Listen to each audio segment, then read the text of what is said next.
हनुमान एक ऐसा नाम जो एक प्राचीन देवता भी है और एक मॉडर्न सुपर हीरो भी। तो सवाल ये है कि आखिर कैसे एक महाकाव्य का किरदार आज के पॉप कल्चर का इतना बड़ा आइकॉन बन गया। चलिए समझते हैं उनकी इस कमाल की यात्रा को।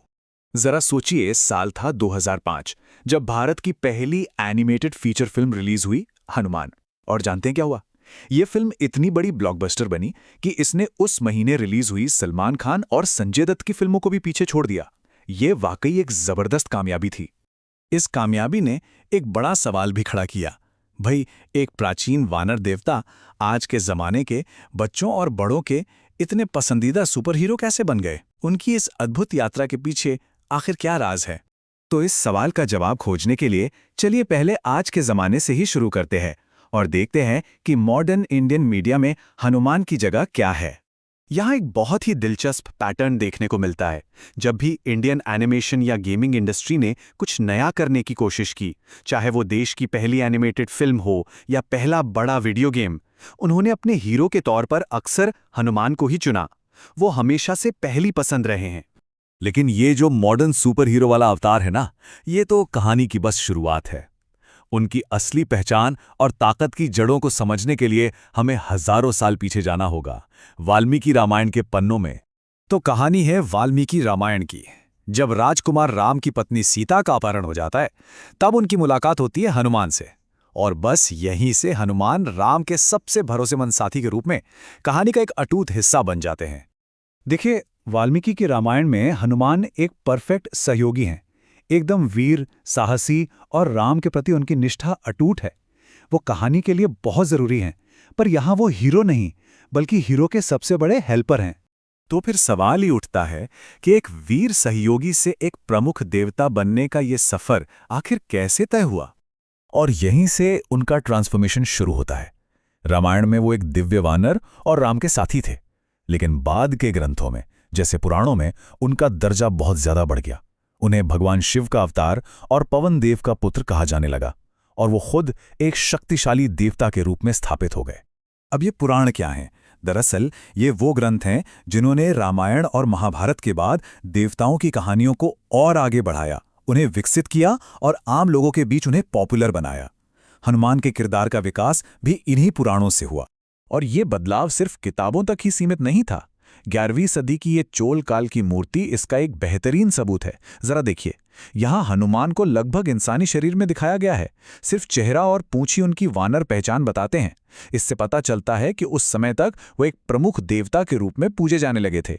हनुमान इतने पॉपुलर क्यों हैं? इसका एक बहुत बड़ा राज छिपा है उनके कैरेक्टर के एक अनोखे पैराडॉक्स में। मतलब उनकी बेहिसाब शक्ति और उतनी ही गहरी भक्ति में। जरा सोचिए, एक ऐसा किरदार जिसमें पूरा का पूरा पहाड़ उठाने की ताकत हो, जो समुंदर को एक छलांग में पार कर सकता हो, लेकिन फिर भी वो हमेशा अपने प्रभु के चरणों में विनम्रता से सिर झुकाए खड़ा रहे। शक्ति और विनम्रता का यही संगम हनुमान को सबसे अलग बनाता है। हनुमान के किरदार की महानता इस एक मशहूर संस्कृत श्लोक में समाई हुई है। यह श्लोक बताता है कि सिर्फ उन्हें याद करने से ही इंसान को कौन कौन से गुण मिल सकते हैं। ये गुण हैं बुद्धि यानी विजडम, बल यानी स्ट्रेंथ, यश यानी फेम, धैर्य, निर्भयता, अच्छी सेहत और वाक्पटुता मतलब बोलने की कला। हनुमान इन सब का संगम है, और शायद इसीलिए आज भी जो लोग शक्ति और सफलता की कामना करते हैं, वो उनकी तरफ देखते हैं। उनकी भक्ति कितनी गहरी है, इसे दिखाने वाली एक बहुत मशहूर कहानी है। एक बार सीता जी ने हनुमान को मोतियों का एक कीमती हार दिया। हनुमान ने हार के एक एक मोती को तोड़कर देखना शुरू कर दिया। जब उनसे पूछा गया कि वो ऐसा क्यों कर रहे हैं, तो उन्होंने जवाब दिया, और फिर अपनी बात को साबित करने के लिए उन्होंने अपनी छाती फाड़ कर दिखा दी।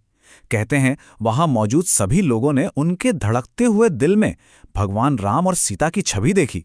ये उनकी भक्ति की सबसे बड़ी मिसाल है।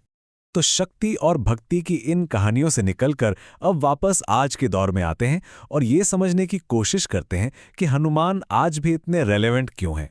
हाँ, ये बात भी ध्यान में रखना जरूरी है कि आज के भारत में हनुमान की शक्तिशाली योद्धा वाली छवि को राजनीतिक क्षेत्र में भी इस्तेमाल किया गया है, खास तौर पर हिंदू राष्ट्रवादी आंदोलनों द्वारा, जो उन्हें अपने एक प्रतीक के रूप में देखते हैं। हिंदू धर्म में हनुमान को चिरंजीवी माना जाता है। इसका मतलब है कि वो उन 7 अमर प्राणियों में से एक हैं जो कलयुग के अंत तक इस धरती पर मौजूद रहेंगे। मतलब उनकी कहानी कभी खत्म नहीं होती। ये बात उनकी टाइमलेसनेस को बहुत अच्छे से दिखाती है।